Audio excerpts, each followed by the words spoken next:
serves as a platform for fostering dialogue and promoting intellectual growth. I extend my heartfelt gratitude to the authors whose generosity with their knowledge and passion made this anthology a reality. I'm sure that Bob will be talking about some of them. To the editorial board, Ambassador Cabral Blay Amihe, Ivor Ajimandria, Ambassador Kuya Dansua, I noticed there earlier on, Ambassador Kwame Tinkwai, I noticed him earlier on, Ambassador Edith Hazel and Koku Doche, who nurtured this project with great care. And to each one of you, our distinguished guests, for gracing this occasion with your presence. I particularly like to thank Professor Mensah Bonsu, Ambassador Agriolins, and the Chancellor of the University of Ghana, Mrs. Chinyese, for accepting to be part of this launch at very short notice. I need to apologize to all of you again. In fact, later during today, Mrs. Chinyese will be launching the CFR Memoir Fund. The idea of the fund is to assist retired ambassadors, diplomats, international civil servants, people like Bombande, to write their memoirs so that students can learn from it, like Professor Gia. So this fund will be today launched by the Chancellor of the University of Ghana, Mrs. Chinyese.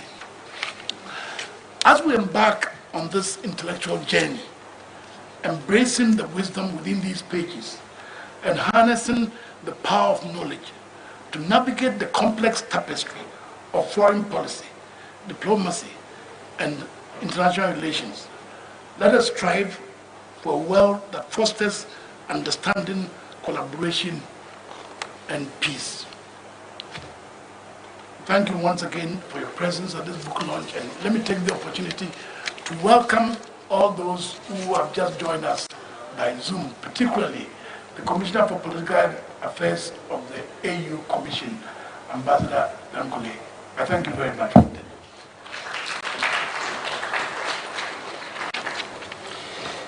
Thank you very much, Ambassador D.K. Osei, President of the Council. I'd like to recognize His Excellency Colonel Awoki Panasa, Ambassador of Togo to Ghana. Apologies for omitting you earlier. I'd also like to recognize Mr. Kwon Isuman, who is a counsel to the President of Ghana.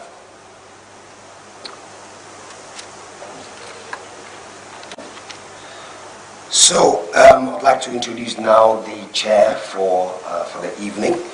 As I said earlier, she's up on the high table, is very well known, but just a couple of highlights. She's been a career diplomat for many years, retired now, of course, but she served all over the world, in London, in Brussels, in Addis, in Geneva, in Austria, and of course she excelled. She earned order of the highest awards, and even beyond that, she also received an award from John Paul II, who has since become a saint. Dead or alive, awards from saints.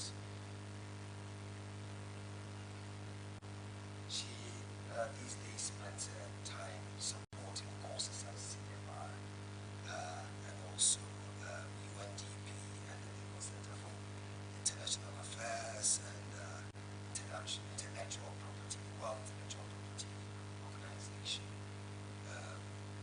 But she spends most of her time tending beautiful flowers in her home.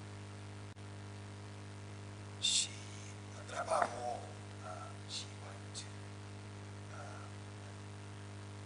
Wesley Mills High School, which is the best school in Ghana after Ajimoto School.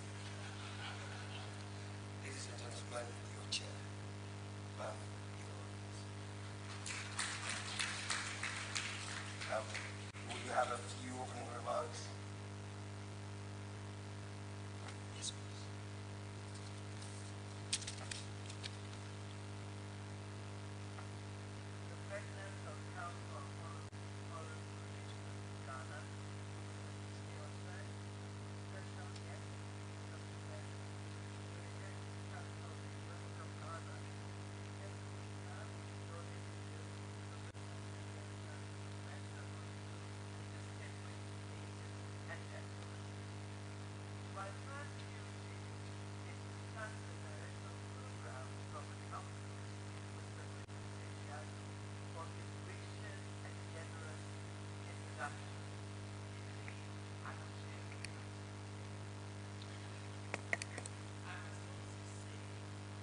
compilation entitled Contemporary Issues in Foreign Policy, Diplomacy, and International Affairs, which is a compilation of speeches delivered between 2019 and 2022 under the Distinguished Lecture Series program of the Council, as well as the launch of the Memoirs Project Fund of the Council. I also joined the President of the Council in extending a warm welcome to you all and thank you for accepting the Council's invitation to grace these events with your distinguished presence. In her contribution to the publication, the Minister of Foreign Affairs and Regional Integration, the Honorable Shirley Ayokoboche, emphasized, and I quote, the need to consolidate the guiding principles and objectives of Ghana's foreign policy and diplomatic practices into a handbook that would serve as ready reference to various stakeholders.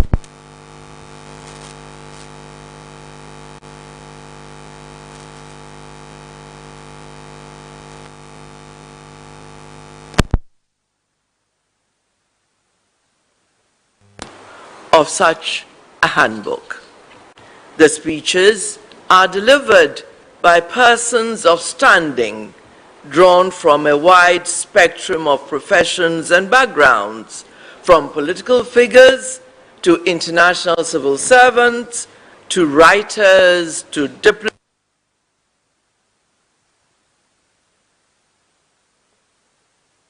constitute a truly international group.